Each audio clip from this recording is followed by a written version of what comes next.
Washington, the invitation list for Secretary of State Mike Pompeo's taxpayer-funded Madison Dinners, now under scrutiny by two congressional committees, included dozens of donors to Republican candidates and causes, campaign finance records show. In May, NBC News revealed that Pompeo had held some 24 of the dinners at the State Department, lavish private affairs that official invitations described as a chance to gather thinkers and leaders to share ideas on the future of America and the world. Now, an analysis of Federal Election Commission data and internal State Department documents shows that out of a total of 360 people sent invitations, at least 150 were from groups that are overtly conservative, formally affiliated with the Republican Party or right-wing media outlets. Most of the others were from the private sector, with a smaller number from the diplomatic world. Pompeo's Madison Dinners are among the topics multiple congressional committees are investigating as they interview fired State Department Inspector General Steve Linick on Wednesday. NBC News has previously reported that Linick, shortly before Pompeo had him fired, was looking into the State Department's Office of the Chief of Protocol, which planned and executed the Madison Dinners. The heavy concentration of Republican donors and power brokers who were invited or attended marks a significant departure from the practice of past secretaries of state. Former officials from administrations of both parties said Pompeo's predecessors, when they entertained on the government's dime, were careful to ensure that the events were bipartisan, focused on a specific issue or theme and coordinated closely with other parts of the State Department whose work could be affected. None of those things happened with the Madison Dinners, current State Department officials said. Cross-referencing that list against federal campaign data revealed that 33 invitees have donated more than $10,000 apiece to Republican candidates and causes and that 17 have donated more than $50,000 apiece.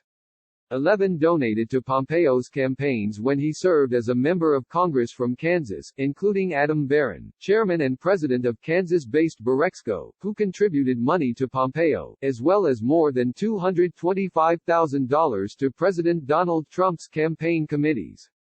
Every member of Congress invited to one of the dinners over a year and a half is a Republican, according to a master guest list obtained by NBC News. There also were invitees from right-leaning advocacy groups such as the American Conservative Union and the Taxpayers Protection Alliance, as well as conservative luminaries such as Oliver North and Karl Rove. 10 Republican members of the House and the Senate were invited, as was Robert Kraft, the billionaire owner of the New England Patriots. In some cases, Pompeo's ambitions to convene a star-studded event seemed larger than what he was able to pull off. Champion golfer Jordan Spieth, Hall of Fame golfer Phil Mickelson, Duke University men's basketball coach Mike Krzyzewski and former player and NFL coach Tony Dungy all were invited but declined to attend. After 6 emails and 2 phone calls, Clint Eastwood's staff ultimately told the State Department that the Hollywood titan was tied up on a film shoot, according to State Department documents. Invitations to the media skewed heavily to the right, with more than 15 invitations going to journalists from conservative-leaning media outlets such as Fox News' Laura Ingraham and Brian Kilmeade. Other media attendees included CBS News' Norah O'Donnell, CNN's Jamie Gangel and CNBC's Joe Kernan, the documents show. The 3 Supreme Court justices who got invitations, Neil Gorsuch, Brett Kavanaugh and Samuel Alito, were nominated by Trump or a previous Republican president, George W. Bush. Only Alito was listed as attending, according to the documents. Now, Democrats in Congress are raising questions about the rationale for the dinners, demanding that the administration produce extensive documents and communications about the events.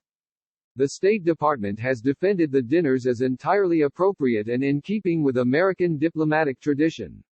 Spokeswoman Morgan Ortagus said Pompeo has benefited greatly from these gatherings as he has gained knowledge listening to his guests from all across the political spectrum and all around the world.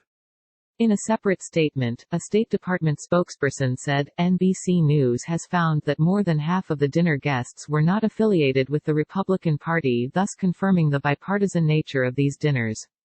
The Madison Dinners will continue to bring foreign diplomats together with American political, business, and media leaders to help advance U.S. national security interests and diplomacy. Under previous Secretaries of State, in advance of a dinner, relevant officials inside the department were consulted and weighed in with briefing papers depending on the agenda or which foreign diplomats were attending, former officials said. But that has not been the case with Pompeo's dinners, with regional bureaus and in-house experts not informed or sought out beforehand, current State Department officials told NBC News. Secretaries of State have tended to steer clear of domestic politics, and federal law prohibits them from engaging in campaigning while in office. Inviting lawmakers from only one party to State Department functions and hosting partisan activists from mostly only one side of the spectrum pose a risk to that tradition, former officials said. I think most secretaries are very careful to avoid partisan political activities, to make sure that they aren't involved in domestic politics, a former senior official familiar with how past dinners were organized said. They understood politics as a fact of life, but they always thought that the national security was not to be mixed in with politics at the State Department.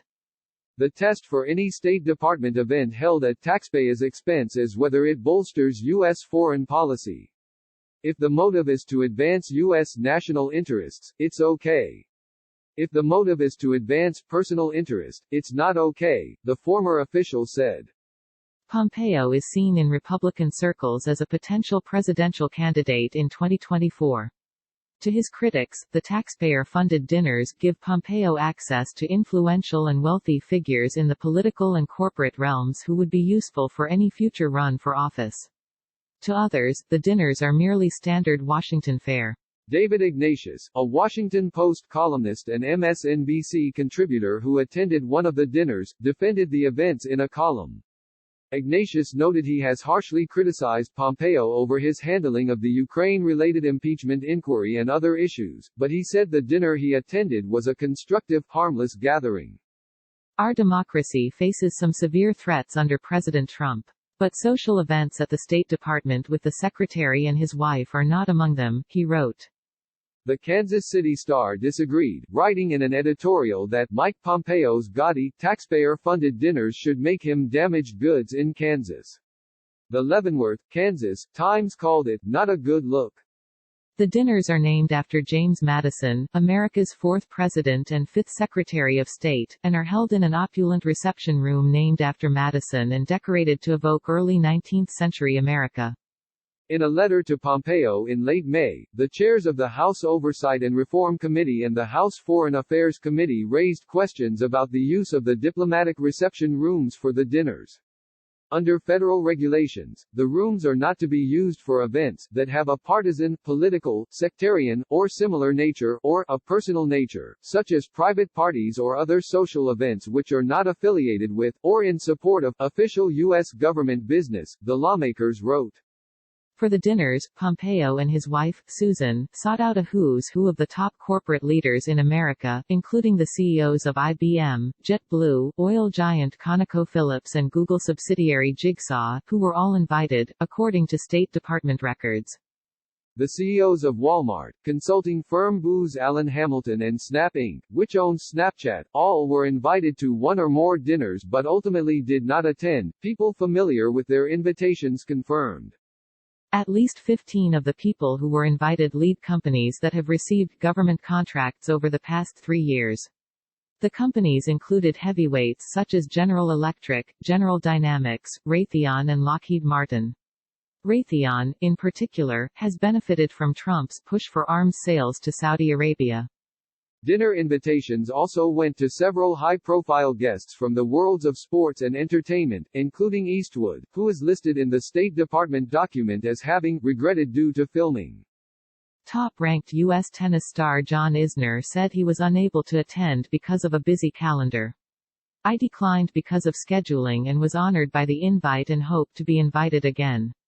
I am a big fan of the Secretary of State and think he is doing an amazing job, an emailed statement provided by Isner's representative said. Some guests from the business community described the dinners as opportunities to participate in commercial diplomacy.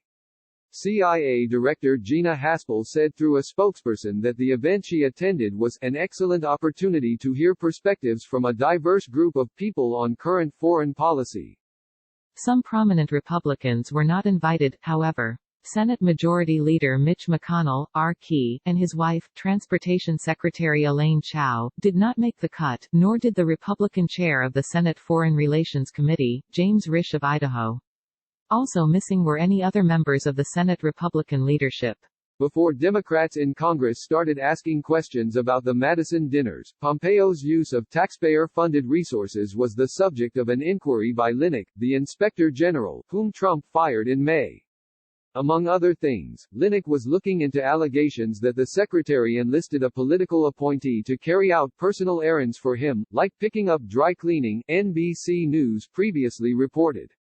Linick is voluntarily submitting to a private virtual interview Wednesday with Democratic and Republican members of the House Foreign Affairs Committee, the House Oversight Committee and the Senate Foreign Relations Committee, all of which are investigating Linick's firing. Pompeo has denied any wrongdoing or that he pushed for Linick's sacking as retaliation for any pending investigations. Former intelligence officials say similar questions were raised during his tenure as CIA director, including whether he used government facilities for purely recreational purposes. 2 current and 2 former U.S. officials said Pompeo, who led the CIA from January 2017 to April 2018, would occasionally invite friends to weekend gatherings at Scattergood Thorn House, a 4-story Georgian revival home on the agency's Langley, Virginia, campus that is used as a conference center. The receptions, which included Sunday gatherings to watch NFL football, required government employees to open and staff the property, the officials said. 1 current and 1 former official said Pompeo wanted a big screen television installed at Scattergood Thorn so he and his friends could better enjoy the games. CIA officials expressed concerns that it was inappropriate and should not be paid for with agency funds, the officials said. The current and the former officials said Pompeo also made a number of weekend visits with his wife to the agency's training facility at Camp Perry, Virginia, known as The Farm. The training campus is on the York River next to Colonial Williamsburg. It wasn't anything that broke the law, but it raised eyebrows, a U.S. official said. In response to inquiries from The Washington Post, the CIA acknowledged in 2018 that Pompeo stayed with his wife and adult son at the farm during Christmas 2017. A former U.S. intelligence official familiar with the matter said that during the visit, Pompeo's son participated in skeet shooting with agency personnel. The CIA said the Pompeos stayed at an agency-owned facility for 3 days over Christmas 2017. But the agency said they opted to do so instead of traveling out of state and incurring additional costs to protect the family. In a statement to NBC News, CIA Press Secretary Timothy Barrett said, during his time here, former Director Pompeo unapologetically advanced the agency's mission while making it a top priority to engage CIA officers to express his deep appreciation and respect for their work. Unlike his predecessors at Foggy Bottom, Pompeo lives in government housing, a stately home usually reserved for flag officers in the military across the street from the State Department. Pompeo pays an undisclosed amount to rent the property, and when the arrangement was made in 2018, officials said it would save taxpayers money by reducing significant security costs associated with a private residence. The State Department has said Pompeo pays fair market value to rent the home.